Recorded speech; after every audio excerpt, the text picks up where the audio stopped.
The Romans originally came up with the concept what we call a mile.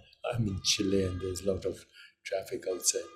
So once again, what we call 1 mile distance. The Romans first came up with the idea. They called it passus, 1,000 paces. The length of a pace was not standardized. The modern mile, which is about 5,280 feet, has a more complex history involving units like furlongs and rods. So, what is the distance that we call a mile? It's a human construct. It's a way for us to quantify distance in a manner that makes sense within our scale of experience. We could have chosen entirely different units, demonstrating the arbitrary nature of such systems.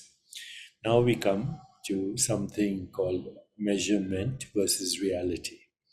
So, the speed of light in a vacuum, approximately 299,792, 458 meters per second, is a fundamental constant of the universe.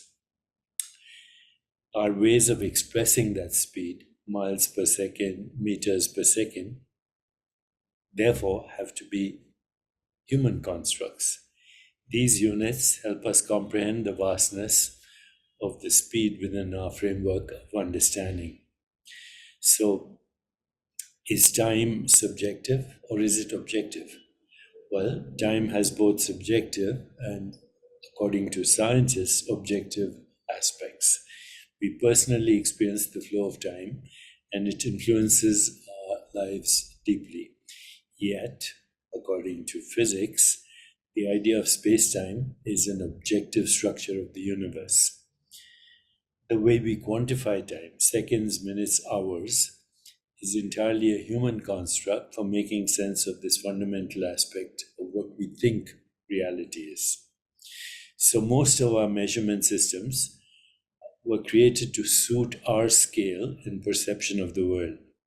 They break down the universe into understandable chunks.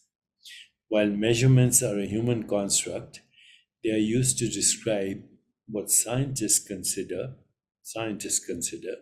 very real underlying forces and constants of the universe.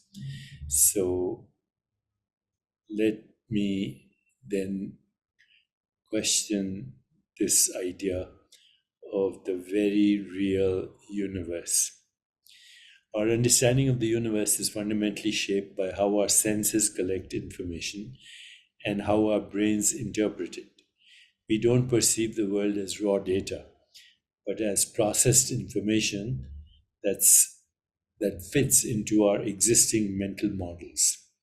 Our brains, again, brains are not where experience happens, but where experience is recorded in the form of neural correlates. In any case, our brains have evolved to survive in a particular environment.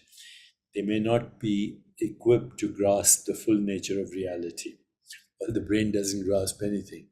Consciousness does. It not only constructs, conceives, it grasps what it conceives. In any case, quantum physics in higher dimensions are notoriously difficult for us to picture in our mind. This, again, boils down to the hard problem of consciousness. While neuroscience has made tremendous progress mapping brain activity, we still have no scientific explanation for subjective experience and the feeling that we get, I exist.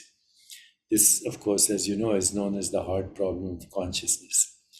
If our experience of reality is fundamentally constructed by our minds, could the objective universe even exist outside that framework?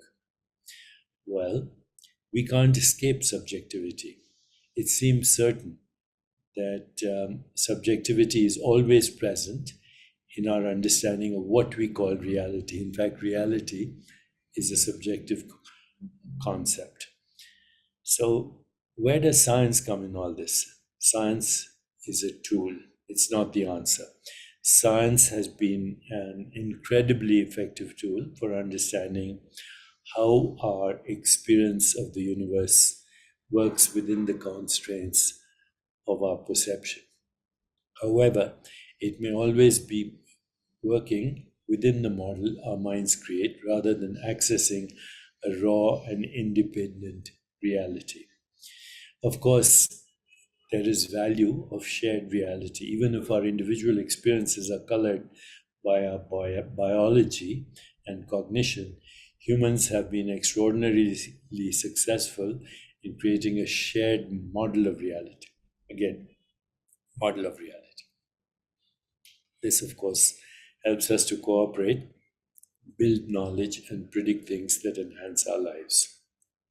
So, does a truly objective reality exist outside our ability to perceive it? Could the very concepts of forces and constants be tools our minds use to organize experience rather than fundamental building blocks of the universe? If we never fully understand consciousness, that does put a limit on what we can truly know or say about reality.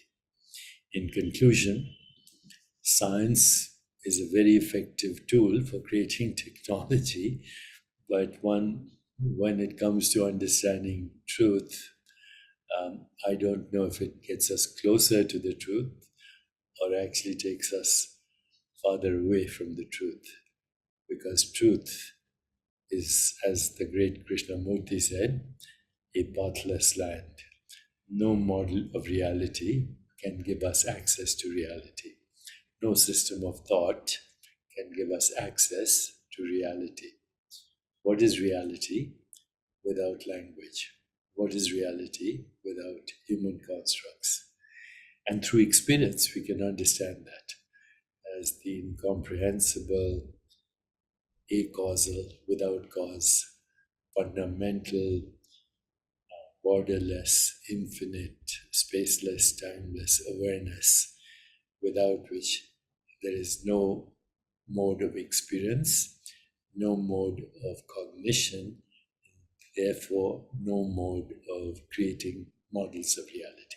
Even your body is a model of the infinite, knowing itself, amongst innumerable other things, the infinite knowing itself as this and that and all that. So, who are you without language or constructs? You are the divine being.